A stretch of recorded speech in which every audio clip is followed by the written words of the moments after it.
Vous savez, lorsqu'on a un plan aussi ambitieux que celui-là, les Africains commettent l'erreur de penser qu'ils peuvent agir en dernière minute. La ZLECAf fait suite à un certain nombre d'organisations régionales. Aujourd'hui, c'est vrai, on parle de l'importation, on parle de l'exportation, parce que nous parlons de l'économie. Quelles mesures d'accompagnement sont essentielles pour les PME?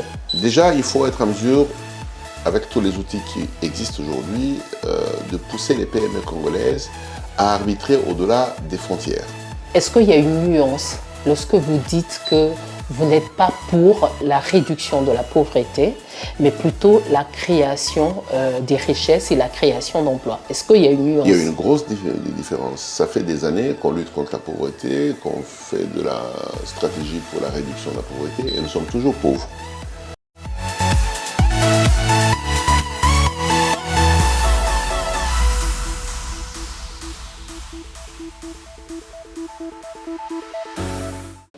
La ZLECAf est l'acronyme de la zone de libre-échange continental africain. C'est un projet phare de l'agenda 2063 de l'Union africaine et nous recevons au cours de cette émission un invité pour en parler. Mesdames et messieurs, bienvenue dans Portail du Succès. Cette émission que vous avez l'habitude de suivre toutes les semaines. On se retrouve pour un autre numéro juste après cette transition. Alors, au cours de cette émission, nous recevons Monsieur Al Kitenge, à qui je vais souhaiter la bienvenue. Monsieur Al Kitenge, bienvenue dans Portail du Succès. Merci beaucoup, merci madame. Alors, vous êtes une personnalité publique et un professionnel reconnu, principalement en République démocratique du Congo. Et donc, les informations sur vous, parce que nous devons dire ces informations à ceux qui nous suivent. Vous êtes donc un stratège, un géoéconomiste, un analyste économique et un consultant spécialisé dans la transformation des organisations et l'optimisation des performances dans les secteurs publics et privé depuis 20 ans. Et je m'occupe énormément de toutes les questions d'innovation. Ok. Et donc, on vous reçoit ici pour parler justement de cette zone économique de libre-échange. Et donc, nous allons commencer déjà avec la première question. Nous allons parler sur le plan panafricain, parlant de la vision panafricaine de la ZLECAf. Comment évaluez-vous son état d'avancement actuel et le niveau d'engagement réel des pays africains pour concrétiser le grand marché unique du continent? Vous savez, lorsqu'on a un plan aussi ambitieux que celui-là, les Africains commettent l'erreur de penser qu'ils peuvent agir en dernière minute.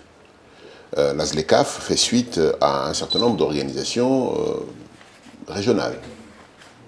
SADC, EAC et bien d'autres. Et il y a quelque chose qui manque à tout ça.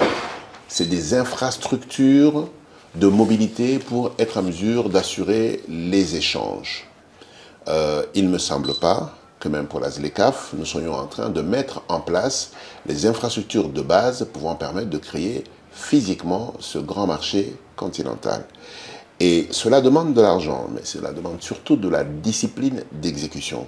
Et malheureusement, il me semble que les Africains ne font pas assez pour que nous soyons en mesure d'aller vers les objectifs que nous nous sommes fixés.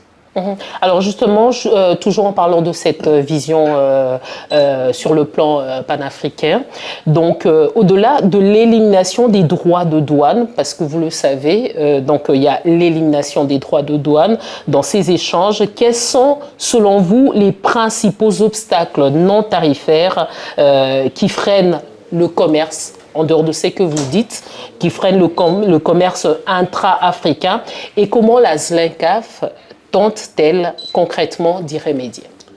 Le premier vrai obstacle, c'est comme je disais, les infrastructures de mobilité. Parce que tout compte fait, même si on voudrait échanger, il faut bien que les marchandises partent d'un point vers un autre. Vous savez, il est plus facile et moins cher de faire venir du riz de Thaïlande que de le faire venir du Zimbabwe vers Kinshasa. Simplement parce que nous n'avons pas d'infrastructure de mobilité interne. Et ça, c'est valable pour beaucoup d'autres choses. Tout à l'heure, je vous faisais une allusion au pont route-rail entre Kinshasa et Brazzaville. Cette jonction n'a pas pour vocation de réunir uniquement les deux pays. C'est une infrastructure qui est destinée à réunir Tripoli à Durban, et donc le nord au sud. Et ce genre d'infrastructure transfrontalière devrait être la base de notre capacité de travailler ensemble. Deuxième chose, c'est aussi cette intelligence collective que nous devons être en mesure de mettre en place pour être en mesure de dire s'il y a un savoir-faire sur le continent, il faudrait bien qu'il s'exporte, mais même qu'il s'exporte gratuitement pour être en mesure de créer la puissance sur le continent. Aujourd'hui, la ZLECAf est une réponse à une insolente force qui nous a bousculés pendant Covid. Pendant Covid, nous nous sommes rendus compte que les pays occidentaux ont décidé de stopper tout le transport des biens et équipements entre les différents continents. Et nous nous sommes retrouvés ici, coincés, incapables de nous approvisionner, y compris sur des choses de base. Je pense que c'était un cri d'alerte qui devait nous permettre de réfléchir 10 fois pour que nous soyons en mesure d'investir suffisamment d'argent et d'efforts pour que le continent puisse être en mesure d'assurer des échanges sur le territoire et la terre ferme. Lorsque vous parlez des infrastructures, on peut dire, c'est vrai, il y a certains pays qui ont des problèmes justement d'infrastructures, mais est-ce que ce sont tous ces pays? Oui, vous savez que vous ayez des infrastructures d'une certaine qualité sur un territoire ne suffit pas. Il faudrait bien que la connectivité entre les différents pays se réalise. Il va falloir qu'un camion qui part du Maroc soit en mesure de rouler sur des routes de plus ou moins la même qualité jusqu'à Durban et vice-versa. Il est important que nous ayons des rails avec les mêmes écartements pour qu'une marchandise qui partirait de Nairobi et qui voudrait aller au Katanga ne soit pas obligée de contourner, qu'il soit en mesure de venir sur la partie est de la RDC, remonter et se retrouver dans la partie centrale de la RDC parce que simplement nous avons le même système de rails. Et je crois que c'est toutes ces choses sur lesquelles il faut être en mesure de discuter pour qu'on soit en mesure de regarder les choses viablement. Il y a une autre infrastructure qu'il faut regarder, c'est l'infrastructure énergétique. Nous sommes dans l'ère de ce qu'on appelle les effets climatiques néfastes. Et donc, l'économie verte est une véritable contrainte. Et nous sommes sur le continent qui a le plus de potentiel hydroélectrique, mais également qui a le plus de potentiel solaire. Nous devrions être en mesure d'en tirer profit et être en mesure de pouvoir utiliser cela comme élément d'intégration. Pourquoi je le dis? Parce que pour l'instant, le continent consomme beaucoup de produits pétroliers et il y en a très peu sur le continent qui en produisent. C'est donc des produits d'importation. Alors, c'est vrai que vous avez parlé de ressources que vous avez même anticipées, parce que vous avez parlé également de la RDC. Mais concrètement, avec ces vastes ressources et sa position géographique, au-delà de ce que vous dites, donc sa position géographique centrale, quels sont les avantages comparatifs et compétitifs majeurs que la RDC pourrait faire valoir dans le cadre de la ZLECAf, en dehors de ce que vous avez Je pense que cité? l'avantage majeur comparatif et compétitif pour la RDC, c'est déjà le potentiel hydroélectrique. Nous sommes le seul pays au monde qui a, par tête d'habitants, autant de potentiel. Juste pour vous dire, nous avons à peu près 200 gigawatts de potentiel hydroélectrique, sans compter à peu près 150 gigawatts de potentiel solaire. Cette énergie de qualité, non polluante et propre est un atout majeur. Si nous devenons le pays où il y a de l'énergie en quantité à des prix abordables, nous serons l'usine du monde. Ça, c'est l'élément central.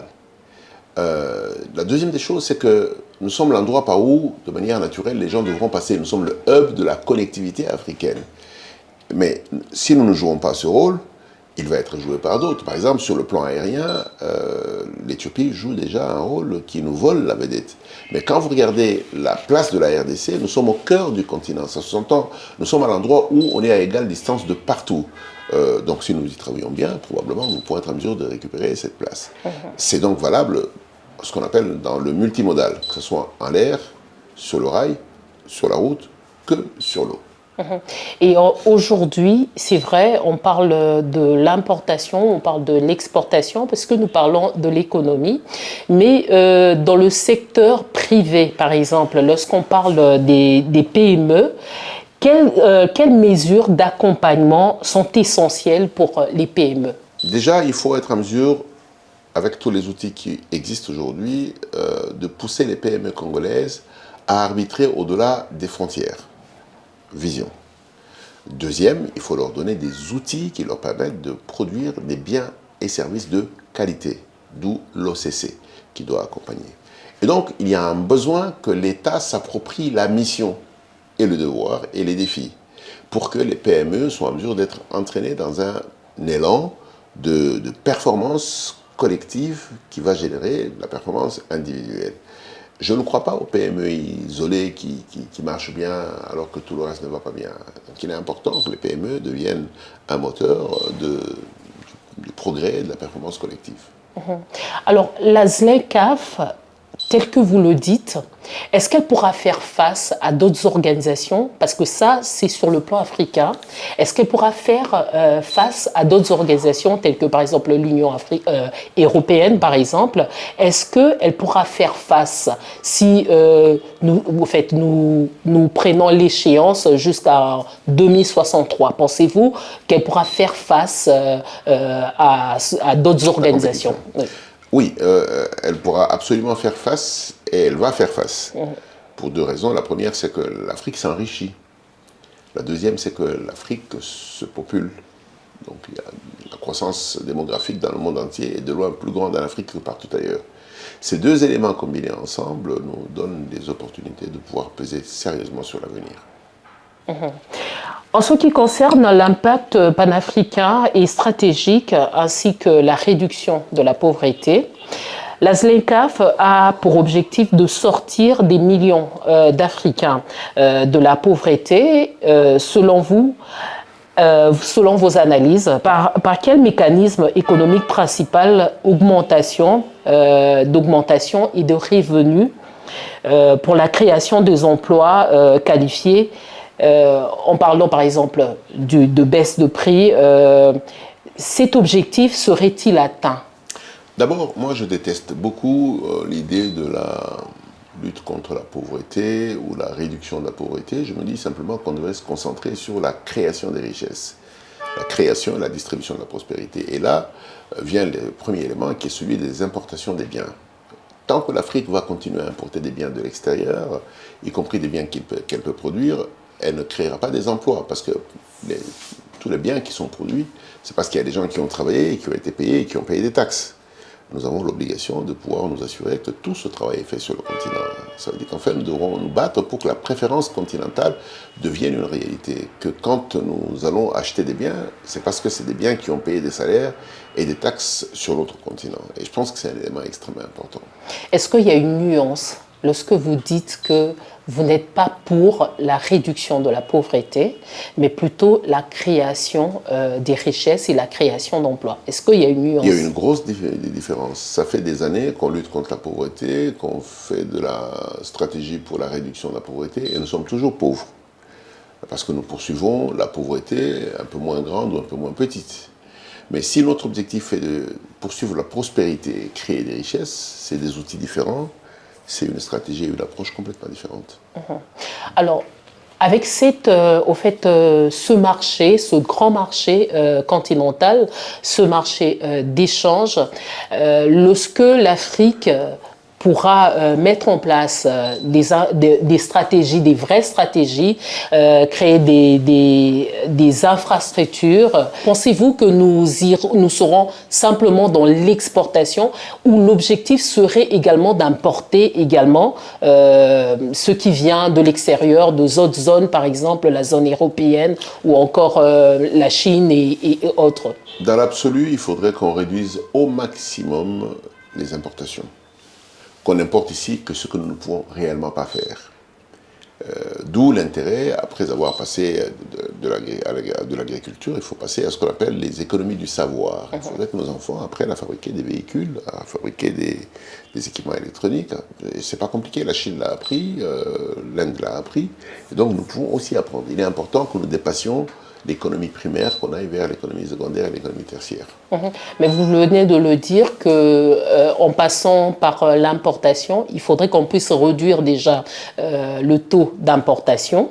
Mais Absolument. vous dites que arriver au moins, au fait qu'on sera peut-être buté au fait qu'il y aura certaines choses qu'on ne pourra pas fabriquer, par exemple Je exporter. préfère dire pas encore fabriqué parce Ok. qu'on peut tout fabriquer. Toute la question, c'est qu'on n'est pas encore équipé pour fabriquer ça. Et je reste convaincu que ce que nous ne pouvons pas encore produire sur le continent, on doit être en mesure de l'importer, d'où que ça vienne. Mais le plus important ici, c'est que tout ce que nous pouvons être en mesure de substituer par de la production locale, il faut le faire. Vous venez de répondre à la question que je voulais justement poser, parce que la question était de savoir si il y aurait certaines choses qu'on ne sera pas capable d'exporter. Oui, bien sûr. Vous savez, nous sommes un pays qui, jusque très longtemps, pas très longtemps, importait toutes ses cure-dents. Ok, tous ces cure-dents plutôt. Mais vous savez, les cure-dents, ça n'a absolument rien de compliqué. C'est du bambou et puis on taille. Mais sur des choses aussi ridicules et simples que ça, des fois, nous gaspillons les devises chèrement acquises dans le secteur minier. Et ce n'est pas acceptable.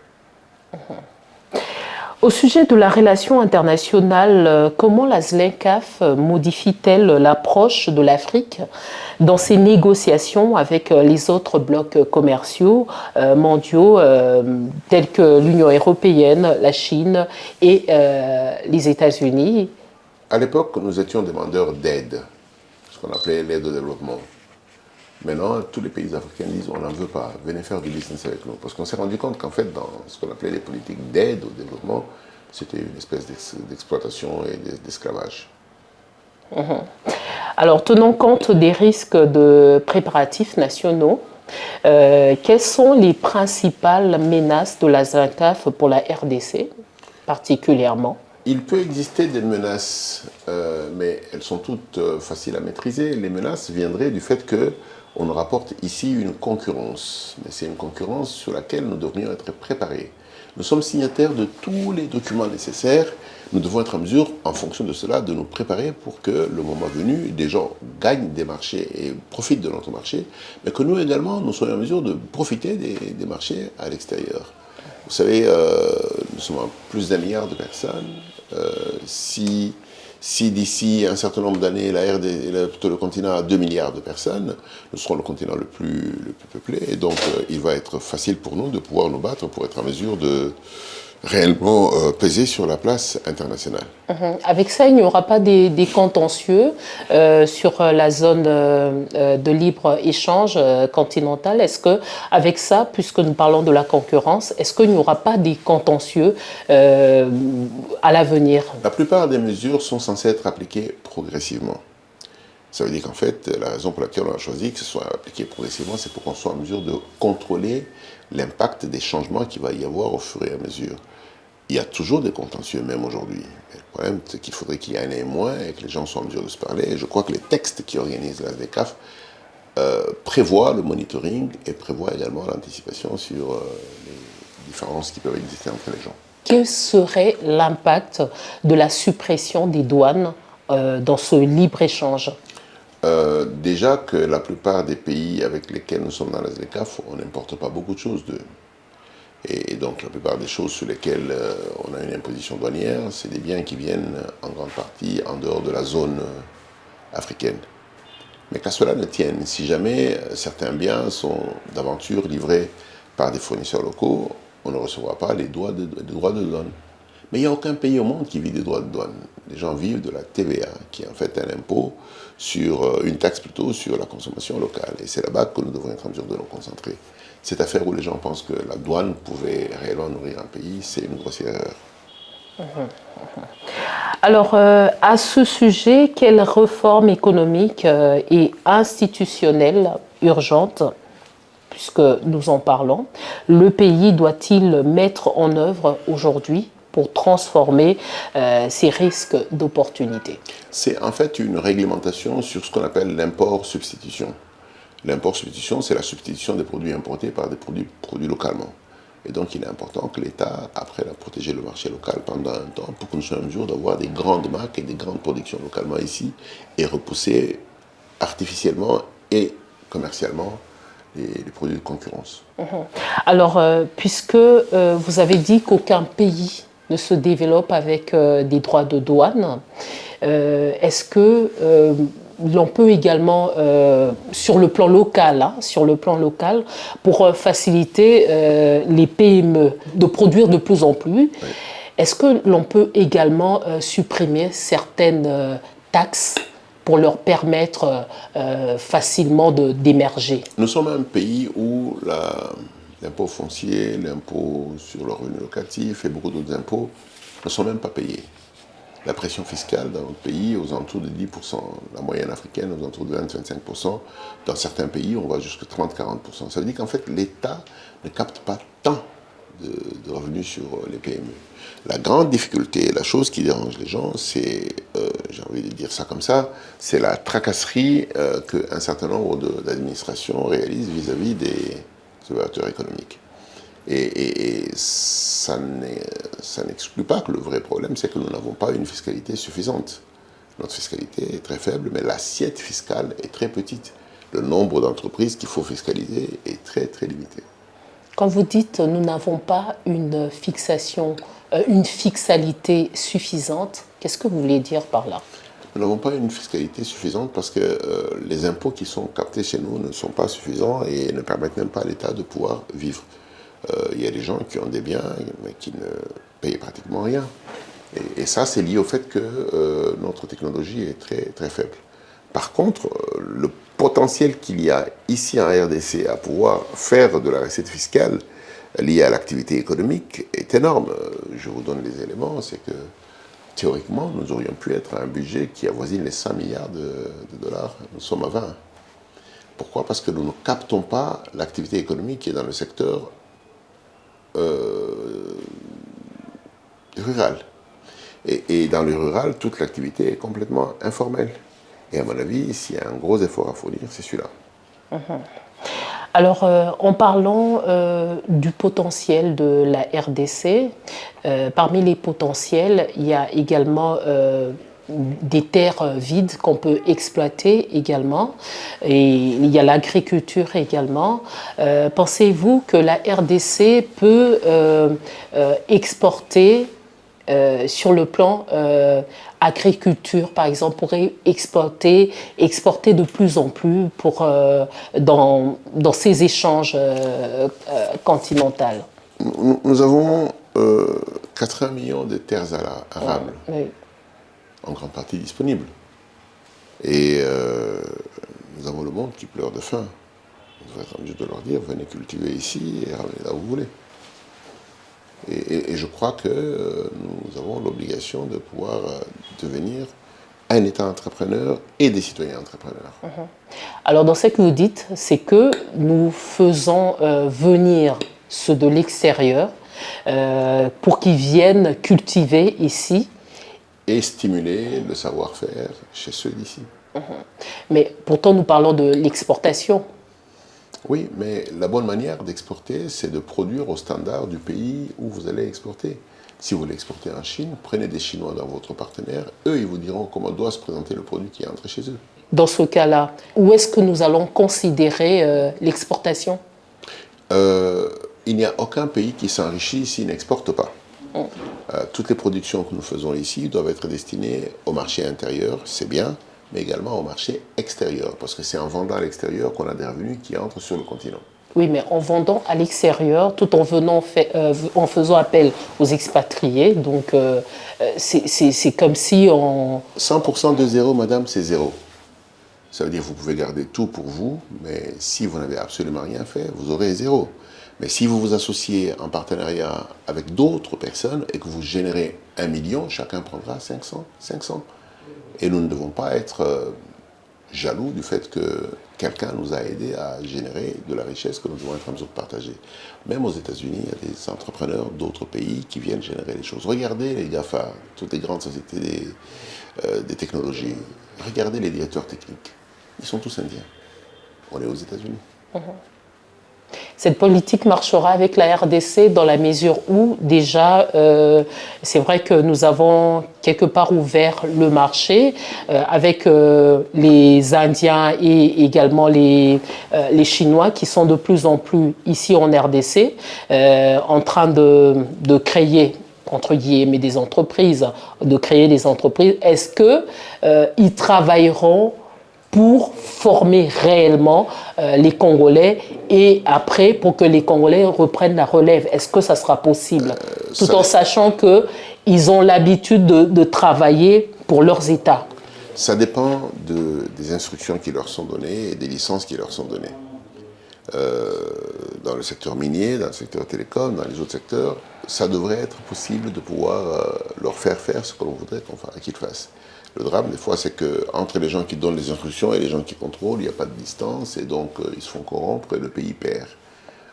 Lorsque vous mettez de manière assez claire le transfert de connaissances dans la stratégie, généralement les gens le respectent, quitte à vous d'être regardant. Alors, dans 10 ans, vous, en tant qu'économiste et aussi stratège, quelle image souhaiteriez-vous voir se dégager de la RDC et de l'Afrique en général grâce à la pleine application de la ZLECAf? La ZLECAf, elle toute seule, ne peut pas être génératrice de richesses remarquables. Et la ZLECAf, avec d'autres mesures d'application qui sont en cours, laisse voir que la RDC peut sortir avec un budget qui avoisine les 100 milliards de dollars. Et donc, nous pouvons considérer qu'avec 100 milliards de dollars, les gens sont moins pauvres et qu'ils se développent. Et la seule façon de se développer, c'est de travailler, travailler, travailler. Alors, Monsieur Al Kitenge, nous touchons vers la fin de cette émission. Est-ce que vous avez un message à lancer? Oui, le chef de l'État et toutes les personnalités qui ont de la décision devraient être en mesure de chanter l'hymne du travail.